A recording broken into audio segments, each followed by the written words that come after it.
ओम शांति। आज की मुरली का सार। मीठे बच्चे, तुम्हें खिवैया मिला है इस पार से उस पार ले जाने के लिए। तुम्हारे पैर अब इस पुरानी दुनिया पर नहीं हैं। तुम्हारा लंगर उठ चुका है। प्रश्न है, जादूगर बाप की वंडरफुल जादूगरी कौन सी है जो दूसरा कोई नहीं कर सकता? उत्तर है, कोड़ी तुल्य आत्मा को हीरे तुल्य बना देना, बागवान बनकर कांटों को फूल बना देना।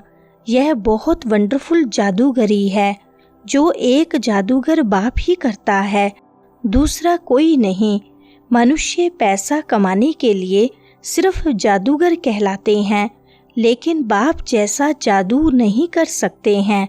सुनते हैं मुख्य पॉइंट्स। पहली पॉइंट, और कोई सत्संग आदि में ऐसे नहीं समझते होंगे, न वह कथा करने वाला बाप है न वह बच्चे हैं। वह तो वास्तव में फॉलोअर्स भी नहीं हैं। यहाँ तो तुम बच्चे भी हो, स्टूडेंट भी हो और फॉलोअर्स भी हो। बाप बच्चों को साथ में ले जाएंगे। बाबा जाएंगे तो फिर बच्चे भी इस छीछी दुनिया से अपनी गुलगुल दुनिया में चलकर राज्य करेंगे। यह तुम बच्चों की बुद्धि में आना चाहिए। इस शरीर के अंदर जो रहने वाली आत्मा है वह बहुत खुश होती है। दूसरी पॉइंट, जो अपने धंधे धोरी आदि में फंसे हुए बहुत रहते हैं, उनको कभी यह बुद्धि में आ न सके कि भगवान पढ़ाते हैं। उन्हें तो अपना धंधा आदि ही याद रहता है। तो तुम बच्चे जबकि जानते हो भगवान हमको पढ़ाते हैं तो कितना हर्षित रहना चाहिए। और तो सब हैं पाई पैसे वालों के बच्चे, तुम तो भगवान के बच्चे बने हो, तो तुम बच्चों को अथाह खुशी रहनी चाहिए। कोई तो बहुत हर्षित रहते हैं, कोई कहते हैं बाबा हमारी मुरली नहीं चलती, यह होता। अरे मुरली कोई मुश्किल थोड़ी है। तीसरी पॉइंट, जैसे भक्ति मार्ग में साधु संत आदि से कोई पूछते हैं हम ईश्वर से कैसे मिलें, परंतु वह जानते नहीं, सिर्फ उंगली से इशारा करेंगे कि भगवान को याद करो, बस खुश हो जाते हैं। अपने बाप को कोई भी नहीं जानते। यह ड्रामा ही ऐसा बना हुआ है, फिर भी भूल जाएंगे। ऐसे नहीं कि तुम्हारे में सभी बाप और रचना को जानते हैं। कहाँ कहाँ तो चलन ऐसी चलते हैं, बात मत पूछो, वह नशा ही उड़ जाता है। अभी तुम बच्चों का पैर पुरानी दुनिया पर जैसे कि है नहीं। चौथी पॉइंट, बाप है सतगुरु, कहते भी हैं सतगुरु अकाल, बहुत धुन से कहते हैं। अब जबकि खुद कहते हैं सतगुरु एक है, सर्व का सदगति दाता एक है, फिर अपने को गुरु क्यों कहलाना चाहिए? न वह समझते हैं न लोग ही कुछ समझते हैं। इस पुरानी दुनिया में रखा ही क्या है?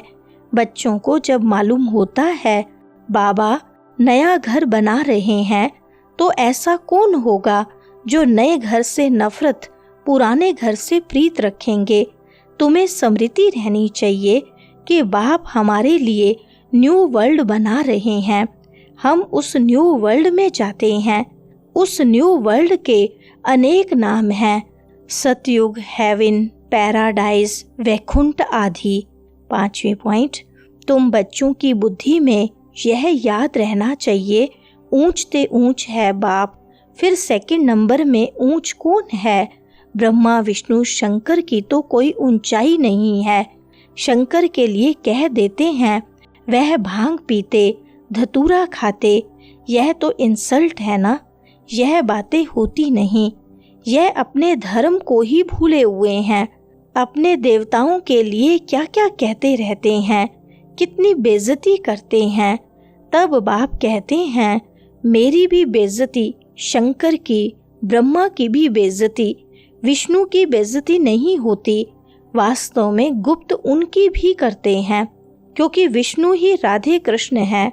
छठी पॉइंट, ऊंच ते ऊंच है शिव बाबा, फिर भी बेचारों को पता नहीं है कि प्रजापिता ब्रह्मा कहाँ होना चाहिए। प्रजापिता ब्रह्मा को दिखाते भी शरीरधारी हैं। अजमेर में उनका मंदिर है। प्रजापिता ब्रह्मा सूक्ष्म वतन में कैसे होगा, वह तो यहाँ होना चाहिए। इस समय ब्रह्मा की कितनी संतान है? लिखा हुआ है प्रजापिता ब्रह्मा कुमार कुमारियां इतने ढेर हैं तो जरूर प्रजापिता ब्रह्मा होगा। चैतन्य है तो जरूर कुछ करते होंगे। भल आदि देव ब्रह्मा आदि देवी सरस्वती कहते हैं, परंतु उनका पार्ट क्या है यह किसको भी पता नहीं है। रचता है तो जरूर यहाँ होकर गया होगा। जरूर ब्राह्मणों को शिव बाबा ने अडॉप्ट किया होगा। 7वीं पॉइंट, बेहद का बाप ही ज्ञान का सागर है तो जरूर ज्ञान सुनाएंगे। बाप ने ही स्वर्ग का राज्य भाग्य दिया था, अभी फिर से दे रहे हैं। बाप कहते हैं तुम फिर से 5000 वर्ष बाद आकर मिले हो। बच्चों को अंदर में खुशी है, जिसको सारी दुनिया ढूंढ रही है वह हमें मिल गया। बाबा कहते हैं बच्चे तुम 5000 वर्ष के बाद फिर से आकर मिले हो। बच्चे कहते हाँ बाबा, हम आपसे अनेक बार मिले हैं। 8वीं पॉइंट, कहते हैं गंगा जल मुख में हो, गंगा का तट हो, तब प्राण तन से निकले। तुमको जब मार मिलती है, बुद्धि में अल्लफ और बे याद हो। बस बाबा कहने से वर्षा जरूर याद आएगा। ऐसा कोई भी नहीं होगा जिसको बाबा कहने से वर्षा याद न पड़े। बाप के साथ मिल्कियत जरूर याद आएगी। यह भी ड्रामा में तुम्हारे लिए गुप्त कल्याण है। जैसे कहा जाता है लड़ाई कल्याणकारी है, तो यह मार भी अच्छी हुई ना। 9वीं पॉइंट, आजकल बच्चों का प्रदर्शनी मेलों की सर्विस पर जोर है। नव निर्माण प्रदर्शनी के साथ साथ लिख दो गेट वे टू हेवन, दोनों अक्षर होने चाहिए। नई दुनिया कैसे स्थापन होती है, उनका एग्जीबिशन है तो मनुष्यों को सुनकर खुशी होगी। नई दुनिया कैसे स्थापन होती है, उनके लिए यह चित्र बनाए हैं, आकर देखो। यह जो लड़ाई है इनके द्वारा गेट्स खुलते हैं।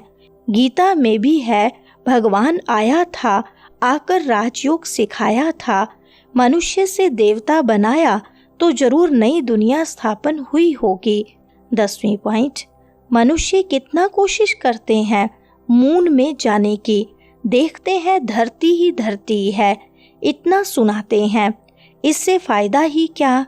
अभी तुम रियल साइलेंस में जाते हो ना, अशरीरी बनते हो, वो है साइलेंस वर्ल्ड। तुम मौत चाहते हो, शरीर छोड़ जाना चाहते हो, बाप को भी मौत के लिए ही बुलाते हो कि आकर अपने साथ मुक्ति जीवन मुक्ति में ले जाओ, परंतु समझते थोड़ी हैं पतित पावन आएंगे तो जैसे हम कालों के काल को बुलाते हैं। 11वीं पॉइंट, बाप कहते हैं मैं तुमको उस स्वर्ग का मालिक बनाने आया हूँ। बनेंगे? वाह, क्यों नहीं बनेंगे। अच्छा, मुझे याद करो, पवित्र बनो, याद से ही पाप भस्म हो जाएंगे। तुम बच्चे जानते हो विकर्मों का बोझ आत्मा पर है, न कि शरीर पर। अगर शरीर पर बोझा होता तो जब शरीर को जला देते हैं तो उसके साथ पाप भी जल जाते।